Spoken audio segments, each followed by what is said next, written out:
이 시간 함께 기도 드리시면서 2024년 10월 27일 예배 드리시겠습니다. 기도하겠습니다. 사랑이 많으신 하나님 아버지 감사합니다. 저들에게 귀하고 거룩한 주일을 허락하여 주시고 온 식구 함께 모여 주님 앞에 경배와 찬양의 예배를 드릴 수 계심을 감사와 영광을 드립니다.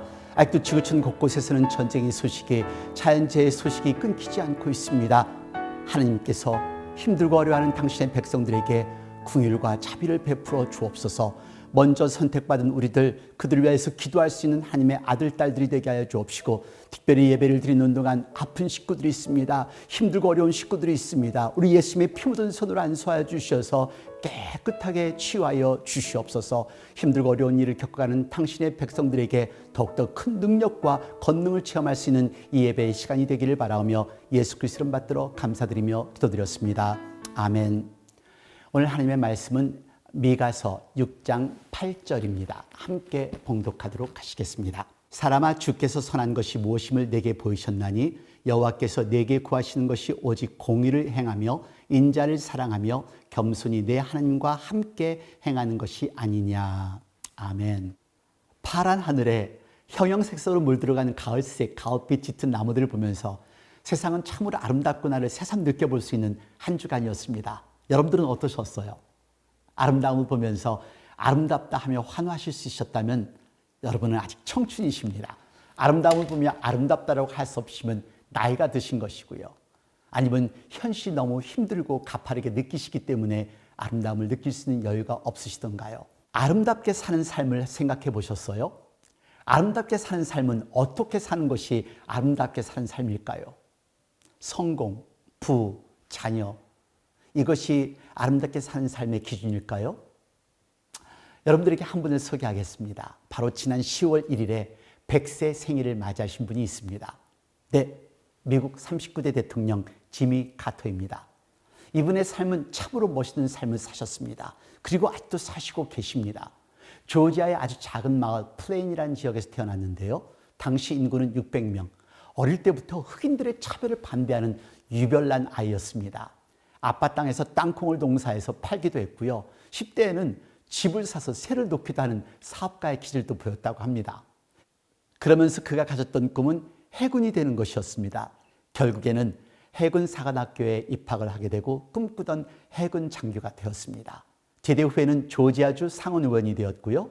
조지아의 주지사가 되고 마침내 미국 대통령이 된 것입니다. 근데 이분의 삶이 아름다운 것은 어릴 적부터 복음적인 신앙인이었다는 것입니다.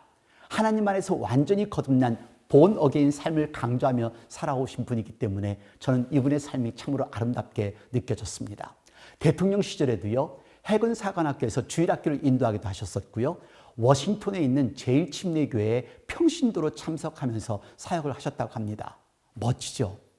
그의 삶은 대통령 임기가 끝난 후부터가 더 아름답습니다. 본인의 고향에 돌아가 불과 5년 전까지만 해도 40여 년을 주일학교 선생님으로 한 교회에서 봉사하신 것입니다. 얼마나 멋있습니까? 어려운 사람들의 집을 지어주는 헤비텟 기관에서도 봉사를 합니다. 북한 방문뿐만 아니라 미국을 위해 중차대한 외교 역할도 하신 분입니다. 작년에 부인인 로살린 여사를 잃고 처음으로 맞이하는 생일, 그리고 100세 생일 축하 잔치에 참석하신 그분의 모습은 뼈만 남으셨습니다. 하지만 그의 얼굴에는 미소가 완연했습니다. 행복하고 아름다운 사람이 아닐까요? 그리고 행복하고 아름다운 삶을 살고 있는 사람이 아닐까요? 그 누군가 당신을 볼 때 아름다운 삶이라고 말할 수 있을까요? 아름다운 삶은 우리의 선택, 그리고 가치, 그리고 타인을 섬기는 모습에서 드러납니다. 아름다운 삶을 살길 원하시면 오늘 본문을 잘 기억하시기를 바랍니다. 미가는요, 이사야 선지자와 같은 시대에 살았던 선지자로서 유다의 불의와 폐역에 대해서 날카롭게 비판하고 정의를 부르짖은 선지자였습니다. 당시 유다는 사회가 전반적으로 부패하고 타락한 상태였습니다. 부패하여서 온갖 악을 다 저지르면서도 오히려 그들은 하나님이 자기들의 보호자라고 믿고 있었습니다. 오늘 본문 6장 6절과 7절 말씀을 보시기를 바랍니다. 내가 무엇을 가지고 여호와 앞에 나아가며 높으신 하나님께 경배할까? 내가 번제물 1년 된 송아지를 가지고 그 앞에 나아갈까? 여호와께서 천천의 순양이나 만만의 강수 같은 기름을 기뻐하실까? 내 허물을 위하여 내 맏아들을 내 영혼의 죄를 인하여 내 몸에 열매를 드릴까? 하나님을 예배하기 위해 이스라엘이 많은 생각을 하고 있는 것을 알 수 있습니다. 그렇죠? 하나님을 경배하기 위해 무엇을 가지고 나아가야 할지, 자신이 드리는 제물을 하나님께서 참으로 기뻐하실지, 심지어 자신의 죄를 위해 자기 자식까지 드려야 할지를 고민하고 있는 모습을 볼 수가 있습니다. 그러나 문제는 이런 저들의 고민을 하나님께서 과연 마음으로 받으실까에 있습니다. 그들이 생각하는 것이 정작 하나님께서 원하시는 것이 아니라면 그 결과가 달라지기 때문에 그렇습니다. 하나님께서 이스라엘 백성들이 드리는 예배를 거부하신 이유가 바로 여기에 있습니다. 그들은 그들이 누구인가였던 정체성을 잊었습니다. 그 정체성에 기반한 삶은 통째로 사라지고 그럴싸한 형식만 남아있는 사람들이었습니다. 이러한 백성들을 향하여 미가는 하나님은 공의의 하나님이시므로 마침내 유다의 모든 죄악과 악행에 대해서 무서운 심판을 할 것이라고 경고하는 말씀이 오늘 본문의 말씀입니다. 오늘 본문은 하나님이 원하시는 사람의 모습입니다. 오늘 본문 8절 다시 봉독할까요? 사람아, 주께서 선한 것이 무엇임을 내게 보이셨나니 여호와께서 내게 구하시는 것이 오직 공의를 행하며 인자를 사랑하며 겸손히 내 하나님과 함께 행하는 것이 아니냐. 하나님이 원하시는 세 가지 유형이 있습니다. 하나님을 기쁘시게 하시기를 원하신다면 첫 번째로 공의를 행하는 사람이 되시기를 바랍니다. 여기에 공의란 단어는 공평과 정의를 하나로 줄인 말입니다. 히브리어 미슈파트로서 판결하다라는 뜻을 담고 있습니다. 의로운 사람이라는 것이죠. 세상에 악인이 형통하고 의인은 고통당하는 일들이 생기고 날이 갈수록 인간은 죄로 타락합니다. 마치 하나님의 공의가 떨어지는 것 같이 느껴집니다. 하나님이 존재하지 않는 것 같이 느껴질 때가 있습니다. 그러나 하나님의 통치에 잘못이 있거나 하나님께서 세상을 방임하는 탓이 아니라는 것을 기억하시기를 바랍니다. 누가 전쟁을 만들고 있을까요? 사람입니다. 누가 사람을 깔보고 우습게 보고 있나요? 사람입니다. 누가 사람을 판단하고 정죄하나요? 사람입니다. 누가 사람을 죽이나요? 사람입니다. 죄를 짓지 않고 타락하지 않고 공의를 행한다는 것은 힘들지만 그런 사람을 하나님께서 원하신다는 것입니다. 하나님이 원하시는 사람은 정의로운 사람, 죄를 짓지 않는 사람, 이 사람이 곧 아름다운 사람입니다. 두 번째 하나님이 원하시는 사람은 긍휼을 사랑하는 사람입니다. 인자, 히브리어로 헤세드라고 얘기합니다. 이 뜻은 은혜, 긍휼, 자비, 인자의 의미를 담고 있습니다. 긍휼의 의미는 불쌍하게 여긴다는 뜻이지요. 내 주변에 있는 분이 딱하게 느껴지시나요? 아니, 어려움과 역경을 겪고 있는 분이 보이시나요? 주변에 복음을 모르고 죽어가는 사람이 안타까우신가요? 내가 먹고 살만하니까 다 괜찮다고 생각하시진 않으시는지요? 바로 3년 전 한국에서 만든 넷플릭스 드라마 오징어 게임이 많은 인기를 끌었습니다. 저는 드라마를 보지 못했습니다. 기사를 통해서 알게 되었는데요. 이 드라마의 내용은 생활고에 시달렸던 절실한 사람들을 대상으로 상금 456억 원을 두고 생존을 하게 하는 게임 드라마라고 들었습니다. 사람이 죽는 것을 게임 캐릭터 죽이듯 너무나 쉽고 빠르게 총 한 방으로 죽이는 모습을 담은 이 드라마는 쓸모없는 인간은 바로 죽이고 다른 일로 대체하는 우리 사회의 잔인성을 표현했다는 그런 생각을 해보았습니다. 마지막 장면에 나오는 이런 예가 있다고 합니다. 거액의 상금을 거머쥔 주인공이 노숙자처럼 살다가 이런 잔인한 게임을 만든 노인을 만나 분노하며 묻습니다. 왜 이런 게임을 기획했느냐고 묻습니다. 그러자 죽어가는 이 노인은 거물 밖에 보이는 술 취한 남성이 밤 12시가 되기 전까지 누군가가 도움을 받게 되면 주인공 기훈의 질문에 모두 답해주겠다고 약속을 합니다. 12시가 되기 3초 전 노인은 목숨이 다하고 그때 경찰차가 술 취한 남성 곁으로 다가옵니다. 노인은 끝내 우리 사회가 희망이 없는 추악하고 더러운 세상임을 의심치 않고 눈을 감게 됩니다. 주인공 기훈은 누군가가 도움의 손길을 내미는 것을 보면서 노인에게 소리칩니다. 우리 사회는 아직 다 죽지 않았다고. 당신 말처럼 추악하고 이기적이기만 한 곳이 아니라고 소리치지만 이 노인은 이미 세상을 떠났다는 것이 이 드라마의 결말입니다. 여러분은 이 세상을 어떻게 보시고 계시나요? 아니, 어떤 삶을 사시겠습니까? 세상은 아직 아름답다. 그냥 나는 그 아름다운 세상에서 그 누군가에게 사랑의 손길을 펼치는 아름다운 사람으로 살고 싶으세요? 아니면 이 세상은 추하고 더럽게, 나 또한 더럽고 추한 모습으로 사시고 싶으세요? 하나님이 원하시는 사람은 정의로운 사람입니다. 그리고 긍휼을 사랑하는 사람입니다. 그리고 마지막 세 번째로 하나님과 겸손히 행하는 사람입니다.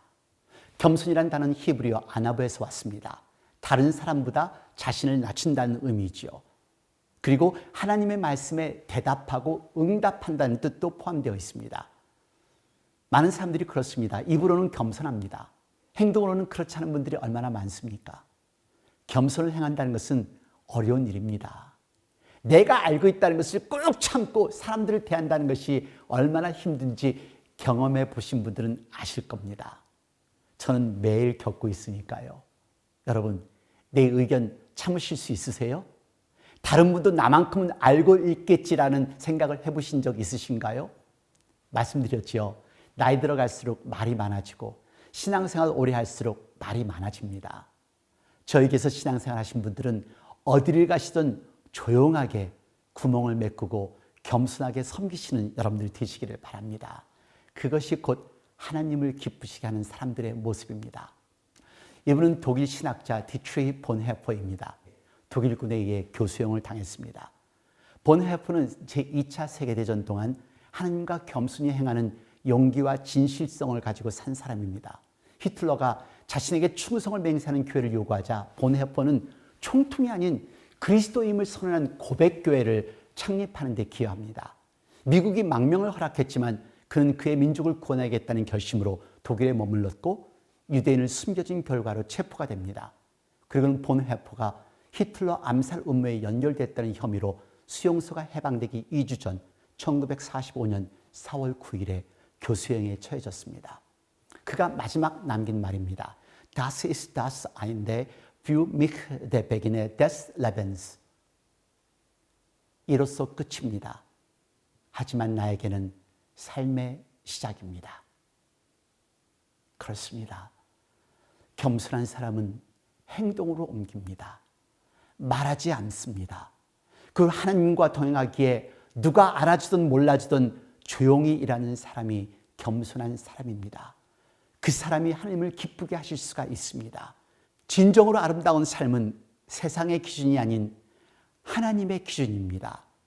하나님께 신실하게 살아가는 사람들, 곧 그 사람이 아름다운 삶을 살아가고 있는 사람입니다. 오늘 우리가 기억해야 할 것은 하나님께서는 우리에게 정의를 행하고 인자를 사랑하며 겸손하게 하나님과 함께 행하라고 하십니다. 하나님과 함께라면 우리 각자, 우리 모두가 세상에 아름다움을 남기며 하나님의 영광을 반영하는 삶을 살아갈 수 있을 것입니다. 아름다운 삶을 살아가는 저와 여러분이 되기를 바랍니다. 그래서 하나님께서 잘했다 칭찬하는 그러한 아름다운 삶, 그러한 저와 여러분이 되기를 간절히 축원드립니다. 기도하겠습니다. 사랑이 많으신 하나님 아버지 감사합니다. 하나님께서는 우리들을 이렇게 사랑하시는데 의를 의롭게 하시려 예수님을 이 땅에 보내시고 희생시키셨는데 우리는 의롭게 살지 못하고 긍휼하게 살지 못하고 겸손하게 살지 못합니다. 어느 순간 내 자신을 드러내고 어느 순간 나만을 고집하며 어느 순간 죄를 지며 살아가는 저희들입니다. 이제부터 저희들 아름다운 삶을 살아가는 저희들이 되게 하여 주옵소서. 힘들고 어려워도 의를 행하며 긍휼을 베풀며 정말 겸손하게 삶을 살아갈 수 있는 저희들이 되도록 만들어 주옵소서. 힘들고 어려운 이들에게 하나님의 사랑과 하나님의 은혜와 자비를 베풀 수 있는 저희들이 되도록 하나님 사용하여 주시옵소서. 지금 이 시간 우리 주 예수 그리스도의 은혜와 아버지 하나님의 놀라우신 사랑과 성령의 무한하신 교통하심이 이제 하나님 안에서 의롭고 긍휼을 베풀며 겸손하게 살기를 결심하는 당신의 귀한 사랑하는 아들, 딸 머리 위에, 가정 위에, 직장 위에, 저들의 교회와 저들의 살고 있는 나라들과 지금 이 시각에도 환자를 돌보는 모든 의료진들과 전 세계 곳곳에서 하나님의 말씀을 전하는 목사님과 선교사님들, 자유와 평화를 위해 싸우고 있는 병사들 머리 위에 영원토록 함께 하시옵소서. 아멘.